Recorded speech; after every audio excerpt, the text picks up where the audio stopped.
Assalamualaikum Bu, perkenalkan dengan saya Dr. Rizky dengan Ibu Lina ya. Baik Ibu, di sini saya akan melakukan pemeriksaan pada payudara Ibu. Mungkin nanti di dalam pemeriksaan ada sedikit ketidaknyamanan. Apakah Ibu bersedia? Jika Ibu bersedia, Ibu nanti bisa melepas pakaiannya dan duduk dulu di sini. Nanti baru tiduran. Saya akan cuci tangan terlebih dahulu ya Bu. Baik, setelah mencuci tangan, kita melakukan inspeksi terlebih dahulu. Jadi, inspeksi dilakukan dengan cara kita bisa berdiri atau duduk di depan pasien, lalu kita sejajarkan pandangan kita dengan payudaranya ibu. Kita inspeksi terlebih dahulu tentang simetris atau tidaknya payudara kiri dan kanan. Lalu apakah payudara kiri dan kanan itu tingginya sejajar atau enggak. Lalu kita inspeksi apakah ada benjolan atau tidak. Terus kita juga inspeksi lagi apakah ada perubahan warna seperti ada kemerahan. Terus apakah ada PUD orange, apakah ada ulkus ataupun nanah. Setelah itu kita inspeksi terhadap puting susunya, apakah ada retraksi, apakah ada discharge, apakah ada perubahan warna pada puting susu. Setelah itu pasien kita nilai dari mobilitas payudaranya. Namun ini karena pasien saya adalah boneka, jadi saya sebutkan saja. Jadi untuk menilai mobilitas, pasien itu dinilai disuruh mengangkat tangannya ke atas seperti ini. Kita lihat lalu apakah ada retraksi atau fiksasi pada payudara atau enggak. Lalu setelah itu pasien disuruh untuk menaruh tangannya di pinggang seperti ini. Setelah itu kita amati apakah ada retraksi atau fiksasi atau enggak.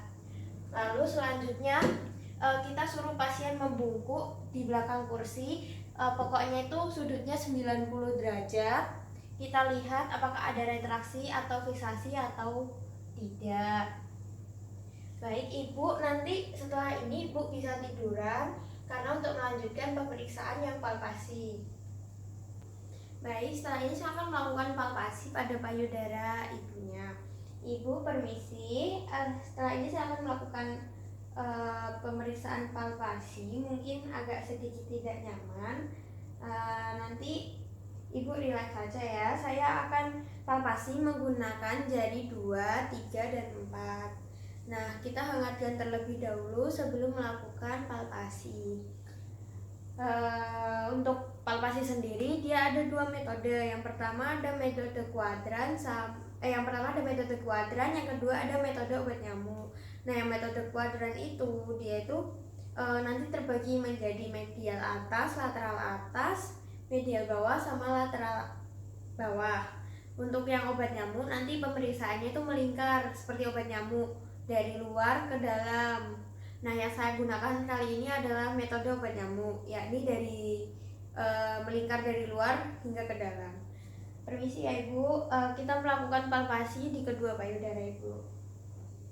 Kita palpasi untuk menemukan apakah ada benjolan atau tidak. Kita lakukan melingkar dari luar hingga ke dalam. Nah, nanti ketika sudah sampai ke puting susu, nanti kita pencet puting susunya menggunakan jari telunjuk dan ibu jari. Kita lihat apakah itu muncul discharge atau tidak, apakah muncul cairan atau tidak. Kita ganti ke payudara yang satunya, sama seperti yang cara yang tadi.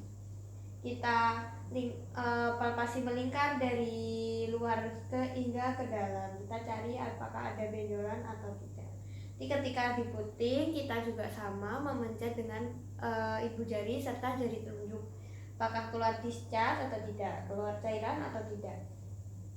Nah, jika ditemukan benjolan, kita bisa menilai letak benjolan itu di mana.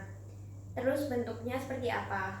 Apakah lonjong, apakah bulat, terus ukurannya berapa sentimeter, serta permukaannya dia itu licin atau teratur, terus konsistensinya itu bisa apakah kenyal, apakah padat, apakah kistik, terus juga suhu, apakah dia tuh benjolannya tuh suhunya tuh sama dengan kulit sekitarnya atau enggak.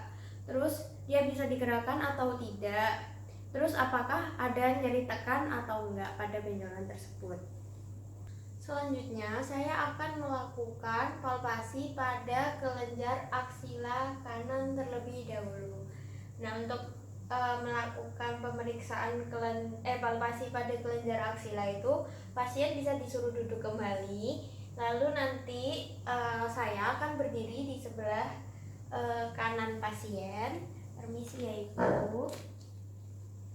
Lalu kita meletakkan tangan kanan Ibu di bahu saya.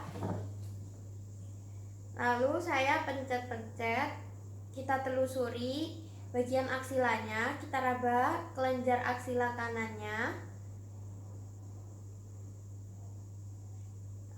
Kita raba apakah ada benjolan atau tidak di aksila kanannya. Kita raba apakah konsistensinya bagaimana, terus berbenjol-benjol atau enggak, terus ada nyeri tekan atau tidak, dan ukuran pembengkakannya seberapa. Lalu dan bisa digerakkan atau tidak. Selanjutnya kita lakukan di bahu yang kiri. Sama seperti tadi, kita telusuri bagian aksilanya, kita cari apakah ada benjolan atau tidak. Terus jika ada, konsistensinya kenyal atau keras, lalu ada berapa, bisa digerakkan atau tidak, lalu terdapat nyeri tekan atau tidak. Selanjutnya saya akan melakukan palpasi pada kelenjar di supraklavikula kanan dan kiri. Nah, pemeriksa itu bisa dari belakang atau dari depan. Kita raba di klavikula kiri, di supraklavikula kiri, kanan terlebih dahulu. Kita raba, kita telusuri apakah ada benjolan atau tidak. Jika ada, jumlahnya berapa, lalu konsistensinya seperti apa, lalu permukaannya seperti apa, mobile atau tidak. Lalu kita ganti yang sebelah kiri, kita raba di kelenjar supraklavikulanya, kita raba apakah ada benjolan atau tidak, lalu konsistensinya bagaimana, lalu ada jumlahnya berapa, bisa digerakkan apa enggak, apakah ada nyeri tekan atau tidak. Baik, Ibu, pemeriksaan sudah selesai. Ibu bisa pakai bajunya lagi. Saya akan cuci tangan terlebih dahulu.